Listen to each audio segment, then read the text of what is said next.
the one thing I want to take from this, because I know I went on a little bit, and I want to remind Liverpool fans, when we were shite growing up, and they were boss, they didn't embarrass Liverpool. They did not embarrass us. We've embarrassed them countlessly for 5 years, 6 years. We've battered them.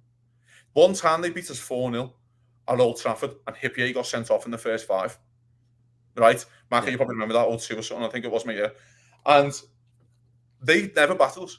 We always got results against them. We always played well. If they beat Liverpool, they knew they were in a fucking football match to beat Liverpool.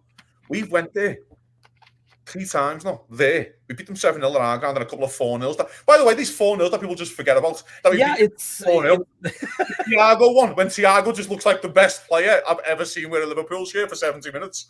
And you're like, we don't even talk about that game. Yeah. Mane's pass to Salah's one of the greatest passes of football you'll ever see. Because we battered them. It's just a stain. Go away now. Pathetic.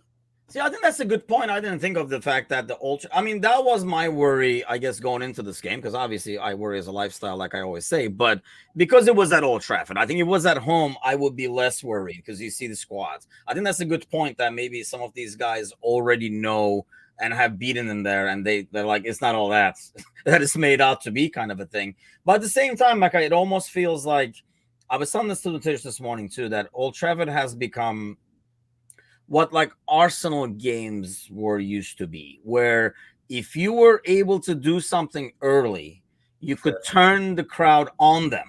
And actually, it almost had like a negative effect on the team, because kind of like yesterday, like Rashford, they're like bitching about the substitutions. They're not happy about everything. And that kind of gets into a player's head, because they know if I do a missed pass, now I'm going to hear it and stuff like that, almost like they're in an away game. Do you think that kind of like is almost like making it worse for them? They can't turn things around because they kind of lost the home field's advantage. I think the better analogy is that United have become Everton. And for us, especially, they're relegated to, it's a game you have to be wary of, and anything can happen, but they're still Everton. We're not worried about them outside of the games that we have to play them. The fact that their supporters keep leaving on like 70, 80 minutes, so if not a bit earlier when things aren't going for them, it's number one, is very Everton-like, but number two, you can't create a fortress at your stadium if your fortress is leaving before the final whistle, and a good 25 minutes beforehand. So I think that does play on the, we talked, I think last season a lot, whenever we talked about United, about the players having no confidence in Ten Hag, or just they're not afraid of him. There's no fear factor for them to play to their best.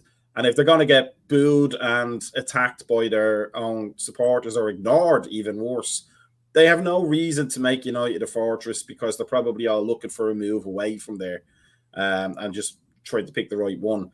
I think it's fantastic, because we never did that. The only time Liverpool fans walked out of the stadium is when Hodgson was in charge, and that was more to do with the owners as much as it was to do with the manager and the performances. But other than that, even in our worst times pre-Houllier under Roy Evans, we stuck, Liverpool fans stuck at Anfield beyond the final whistle, because the ethos is a lot different.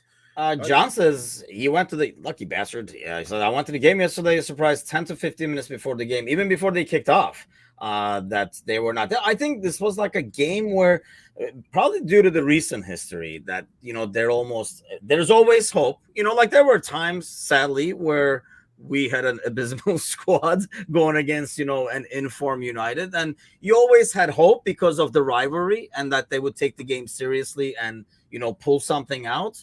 But at the same time, you were like, oh, man, it can get ugly. But it never got ugly, like you were saying, Kazi. It was never, this 3-0 just happened to be like a regular win. A 3-0 in a rivalry like this used to be, holy cow, like blew them out of the water, right? Like just like demolished them. Whereas now we're like, 3-0 is nothing next to 5-0 or 7-0 is where it's at. But I want to ask you guys this.